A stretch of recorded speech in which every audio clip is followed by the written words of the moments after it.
Try to use the things over here. Mess with them. No. I already got a silencer. Okay, so it's not here. We go outside then. Oh, excuse me. We're just walking steadily. Okay, I think we needed to do something over here. Drills and stuff. Okay, let me just... chili.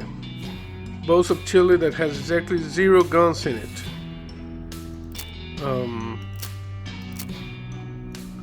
Okay, how do I kill this thing? I remember the guide said something about smothering it. Souvenirs, candy, photos. Old frame photo of Mrs. Gunn on the wall.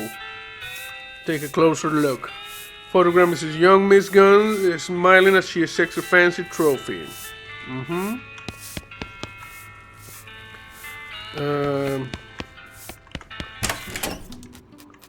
Okay, how do I kill this thing? Let me just go and find...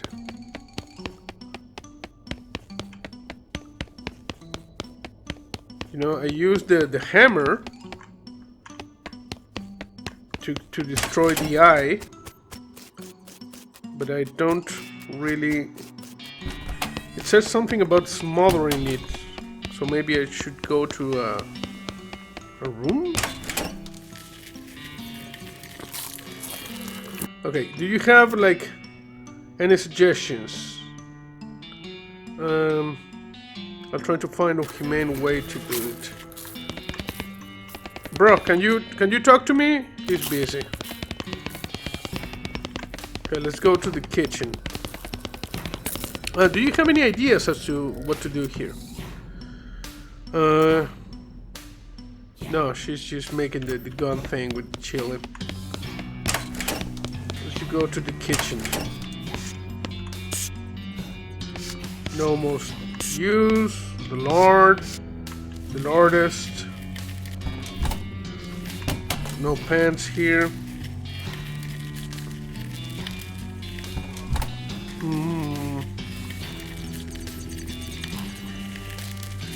Cellar.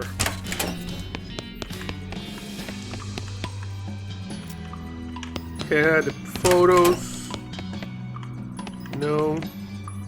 Bismuth bench. No. No.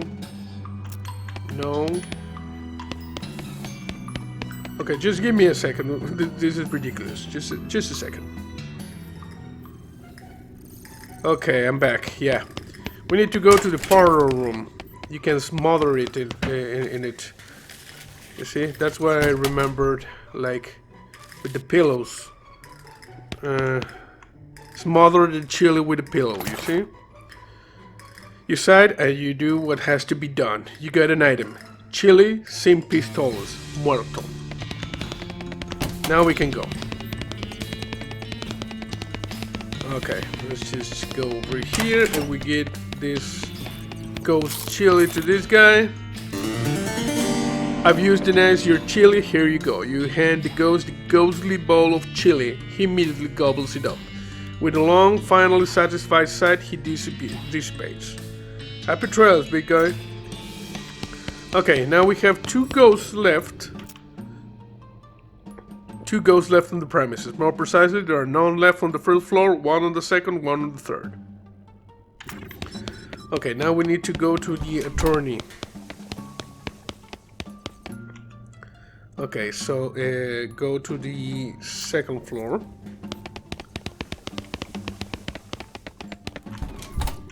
Oh no, over here. There we go. Hello?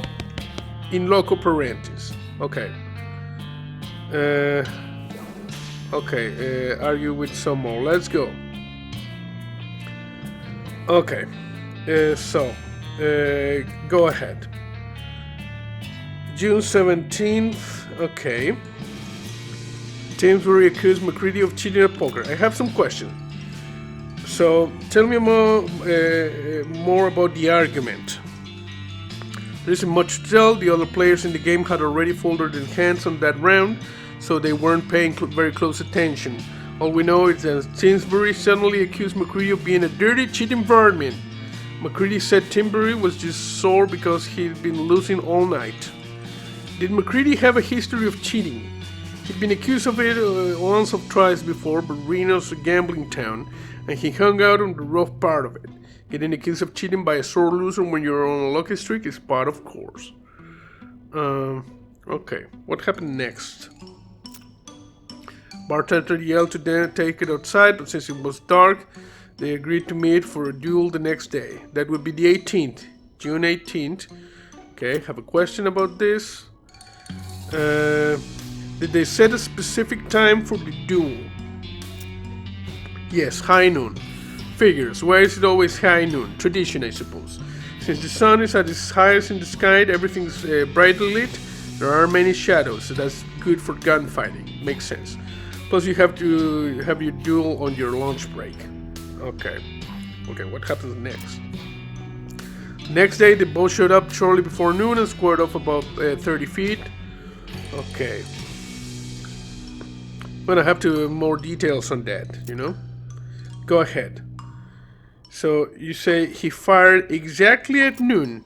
Yes, as soon as the church bell started ringing.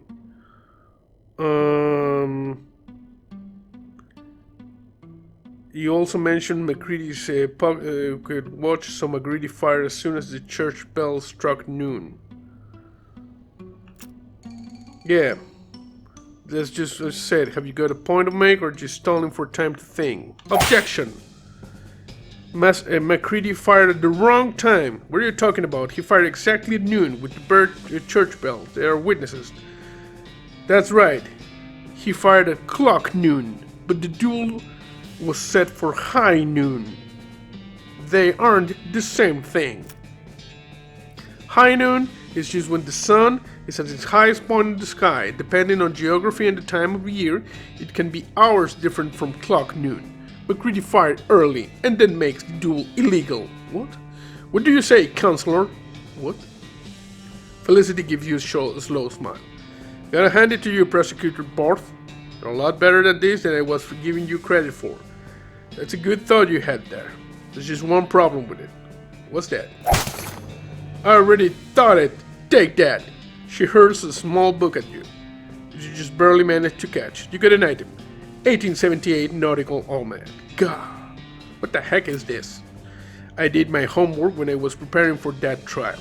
My legal homework, since at that time I expected there to be an actual trial, not a gunfight.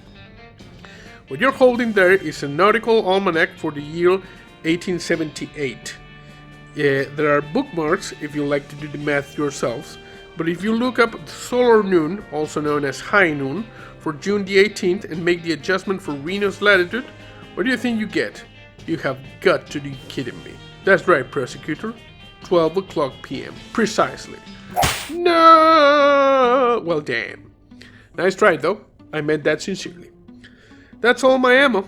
I can't think of any other way to disprove McCready's innocence. As far as I can see, it was a fair duel.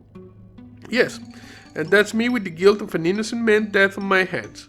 An innocent man's death. You sure are good at repeating things people say. What if he didn't die? Say what now? Well, you didn't actually see the execution, right? Yes, well, it was indisposed, you might say, being dead alone. So you don't actually know whether it is or not happened. Come on, look, I appreciate the effort, but you're barking at the moon. Let me ask you something. What can you tell me about McCready? Was the trial right after the duel, the 19th? No, I don't know what Reno's like now, but you didn't have a proper courthouse then, and you can't try a murder charge in the sheriff's front parlor. McCready sat in jail for a couple of weeks, and then they transported him to Frisco. But with one thing and another, the trial didn't start until July 25th. Geez, so much for the right to a speedy trial. The wheel grinds slow. Okay, I have another question. When was the execution? We held the trial by combat on the 26th. That was a Friday. They don't execute prisoners on the weekends, so presumably it would be in the following Monday, the 29th. In the morning. What with setting up the gallows and letting the crowd gather, they usually happen in the afternoon, around 3 typically. Okay, one more question. What can you tell me about Macready? He was a gunfighter through and through. By that I mean he was an adrenaline addict and dueling was his needle of choice. Hell, if you told me you had evidence that he cheated at poker with the specific intent of baiting people into challenging him to a duel, I wouldn't be at least a bit surprised. He was a slight. Her expression softened, and she sighs. I make him sound like a real devil. That's not fair.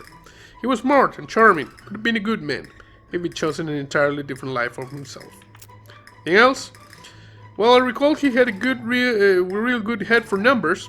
He told me that he never forgot a date. Every man he'd killed. He remembered to pour beer on their grave, on their birthday.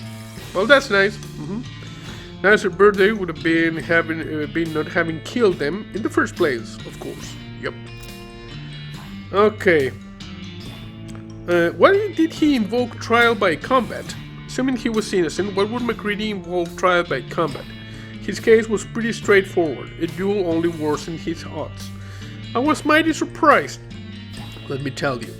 The only thing I can figure is it was his damn full sense of gunfighter's pride or something. That was the only form of justice he was willing to submit himself to. Okay, I'll be back. I need to do some research. Okay, we're just gonna walk stupid because according to the guide we did everything good. We gotta search stuff now.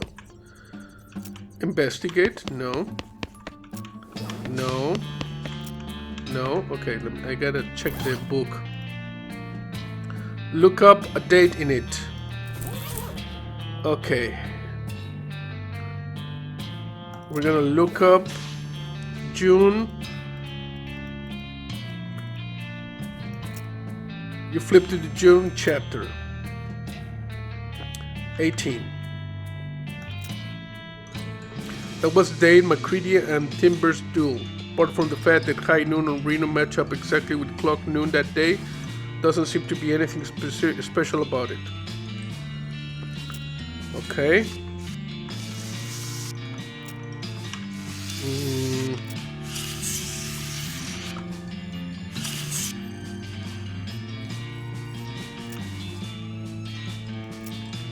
No, leave the dictionary.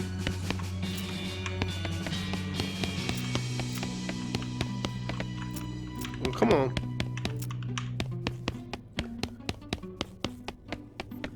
Okay, so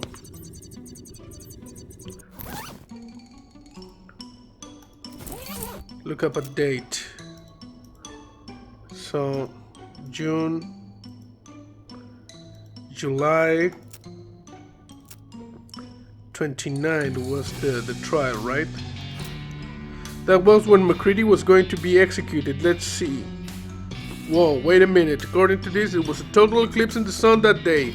Centered right over the Western Territories in its totality at 2:47 p.m. That's a hell of a thing. Okay. We got the things here. Let's talk to the attorney. We need to prove her that McCready might actually escape, you know? So, we're just gonna walk stupid.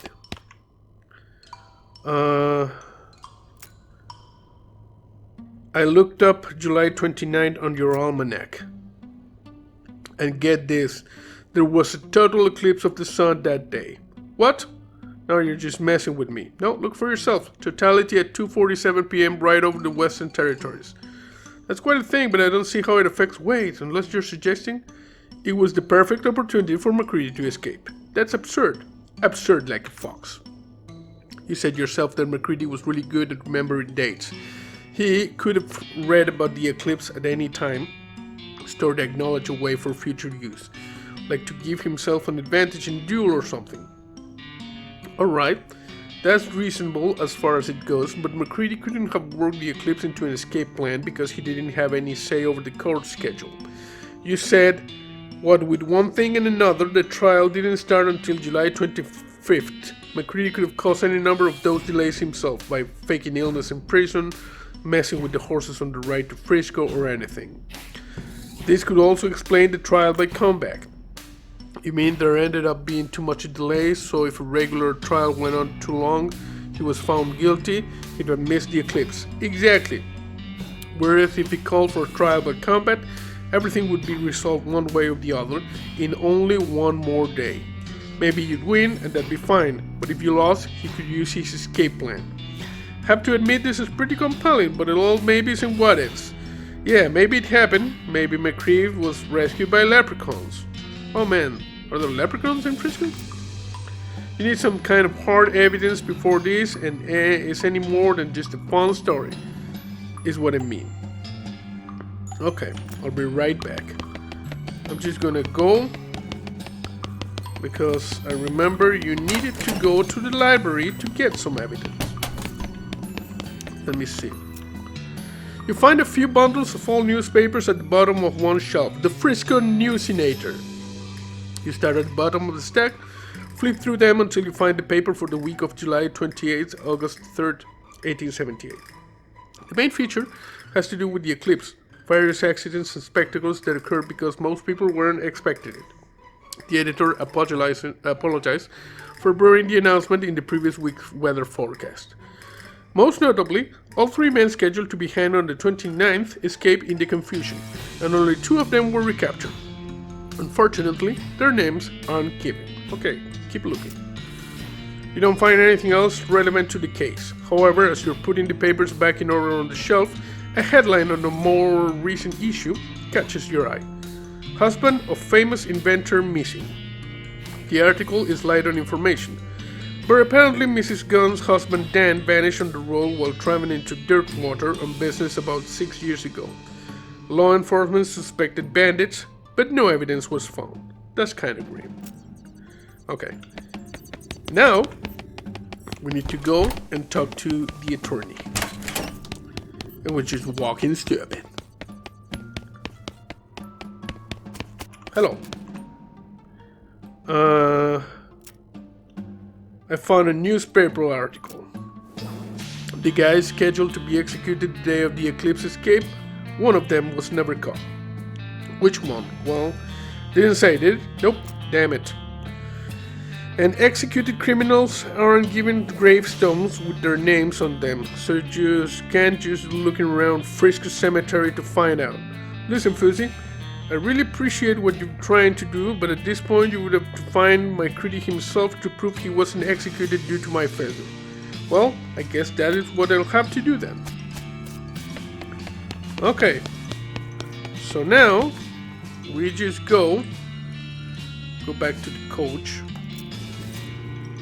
We're gonna go back to Dirtwater. Okay, here we are. Hey Tim, what's up, bro? Exactly, Tim. I haven't found a cactus lady for you, Bill, yet. I'm sorry.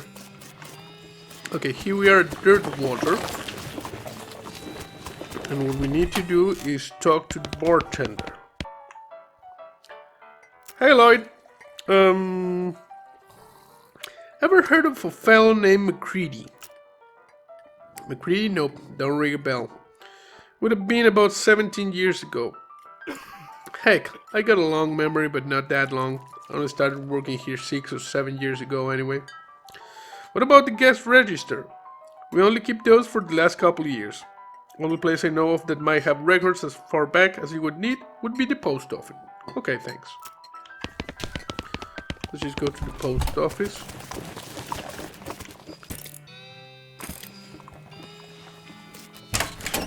Here we go. Hi, I'm Fuzzy Bart. Any mail for me? Nope, darn. I'm trying to find a guy named... I would like to send a postcard, you know? Alright, let's have it. You write a quick note to Rufus letting him know that you've been up on and you're okay. There'll be... Oh, it's one of them prepaid ones. There'll be 0 meat then. Thank you. I don't remember who Rufus is, but we sent the thing. I'm looking for a guy named Macready. There's a possibility he might have passed through here about 17 years ago. Passed through. We don't stamp passports here. Yeah. If it's there for a while, it might have been a forward address. Oh, can you check, please? Alright. Them books could use dusting anyway. One sec. She pulls some big ledgers out of her desk and blows a huge cloud of dust into the air. Then starts leafing through them. 17 years. Around about 78 then? 76, 77, 78. Maron, Maplestone, McMurphy, McCready. Got a Mad McCready, that one? That's him. No forwarding address, but you could ask at his old place just out to the northwest here. Let me see your map. Oh yeah, looks like you already got it here. Desert House, that's the one. Thanks. Okay, here we go. Walking stupid. We're gonna ride again. Let's go, team. Saddle up. Exactly, team. Okay, Desert House. Off to the side of the trail, you notice one of those weird cactus shaped like coffee cups. Get some coffee. You got an item. Hot coffee. Smells great. Exactly, team. Exactly. Okay, we're just walking stupid. So over here, the gang, I think we already did the thing with the gang here. Ouch. Ouch. See, McCready stuck to his guns. Dig up the hole, and he died in 87. You know, 9 years after the thing. Dug up the grave. You dig until your shovel hits a wooden coffin and hold the lid open. A skeleton blinks at you. Well, it doesn't, but anyway. Howdy. Howdy. Are you guilty, McCready? Well, no. I ain't heard that nickname in what year is it? 1895, 17 years. Now I tell a lie, there was one that time 8 years ago. Same McCready that escaped the gallows during an eclipse? Hell, well now, since the statute of limitations is expired, I might as well fess up. Yep, that was me. Real sweet plan too. Apart from that one little hitch, it went off smooth as silk. Even working a little misdirection to lead the law to them other two fellows stated me. Serves them right too. They was real murderers, now like me. I never killed a man except in a fair fight.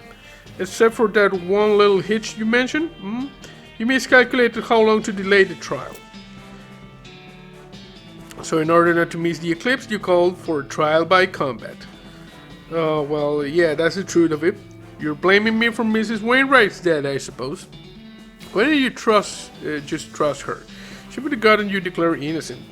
She had a real good head on her shoulders, sure.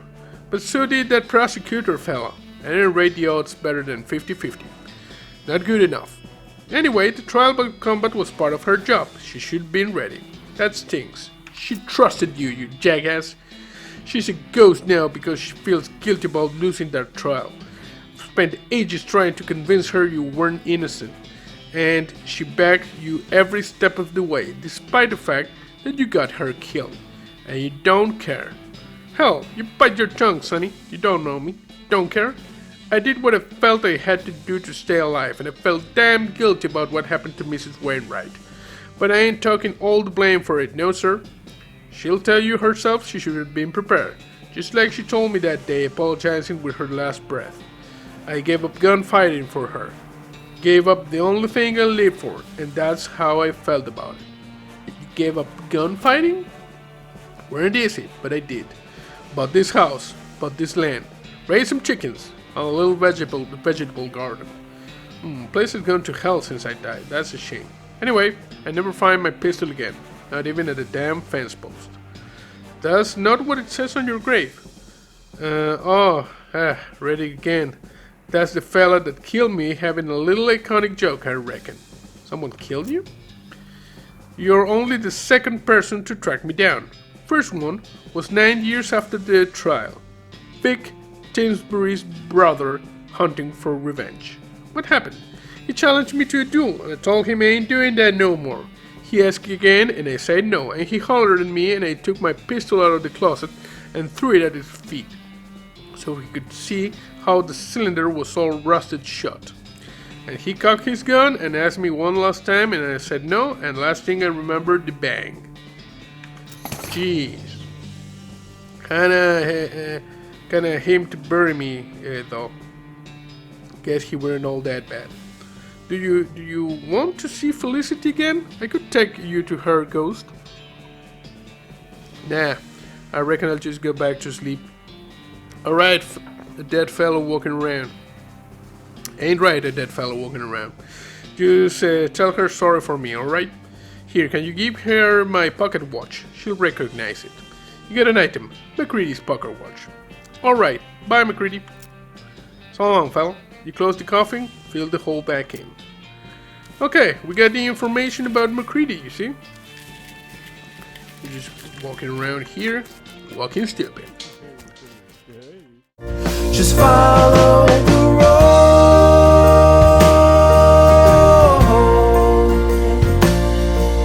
The blood in your veins like a track for the trains. The heart always aims for the place where you belong. Just follow